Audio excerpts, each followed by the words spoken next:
amazing mountains, great biking, and a fascinating culture, Georgia is one of Asia's best hidden gems for outdoor enthusiasts. Here are my 10 tips to organize a trip there.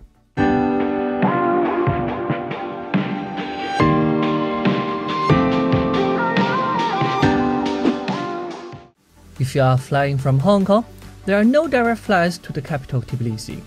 You have 3 options. You can take Qatar Airlines via Doha, or Emirates via Dubai, or Turkish Airlines via Istanbul. Expect to pay anywhere between $600 and $800 for a return flight. May to September, but July and August can be hot. Georgia is a mountainous country, so be prepared for sudden changes in weather. Bring clothing for all weather conditions, including fast dry t-shirts for sudden rain bursts.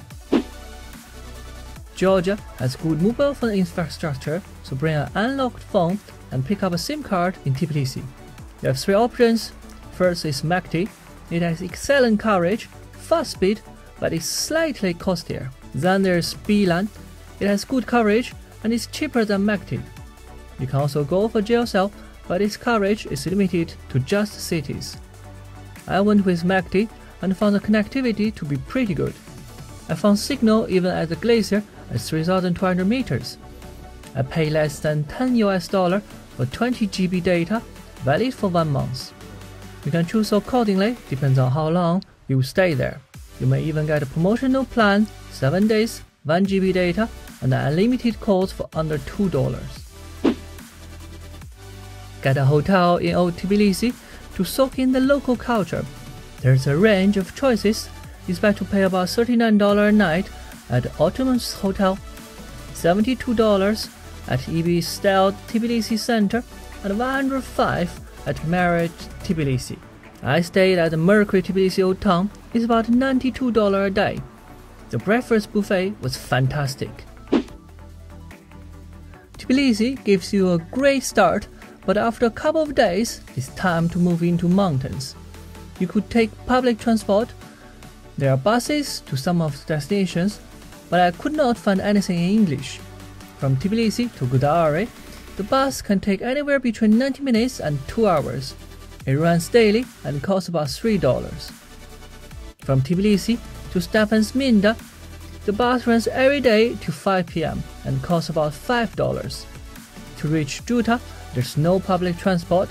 You can go to Stefansminda and then take a 4x4 car, and it costs about $40. You could also rent a car if you have an EU driving license or international driving license. Most international car rental companies operate here. A 4x4 costs about $55 a day. You could also hire a guide. I hired Toko from Explore Georgia for a 4-day 3-night package. The package covered 3 nights accommodation, 3 meals a day, an English-speaking guide, mountain bike rental, and all transportation. It cost me about $1,250. The service was excellent, and would be happy to recommend it to others. There's a vast variety of cuisine in Tbilisi, but once you venture out, we suggest you to eat the local fare.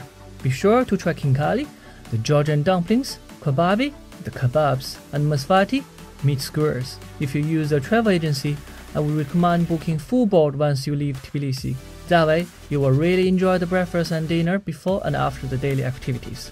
The hotel will prepare a lunchbox for you when you are out during the day. The highest peak in Georgia is definitely worth a visit, even if you don't have the time to get to the top. Here are some options.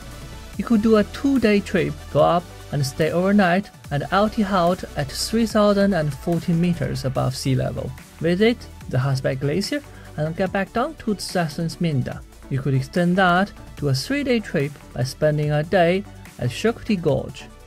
If you have 5 days, you could perhaps consider climbing to the summit of Mount Kazbek. You can bring your own bike, but we will recommend renting. You can pick up a bike for $10 a day in Tbilisi or have it included in your package. Along the Georgia Military Road, there are a lot of activities you can try. At rafting camp in Jomadi, you could do a 70 minutes ride for about $20. You could also consider trying a quad bike at Georgia Quad at $40 for 60 minutes. And if you are into sightseeing, step inside the beautiful churches that you pass by. You won't be disappointed. That's it for Georgia. I hope you have enjoyed the episodes. I'm finishing my 3 weeks quarantine in Hong Kong. Hope this can be a thing of the past soon. Stay tuned for the next week's episode as I'll be following one of Hong Kong's best trail runners as he competes in France in UTMB. For now, please like and subscribe our channel wherever you watch it. My name is Jack and this is Run Fun.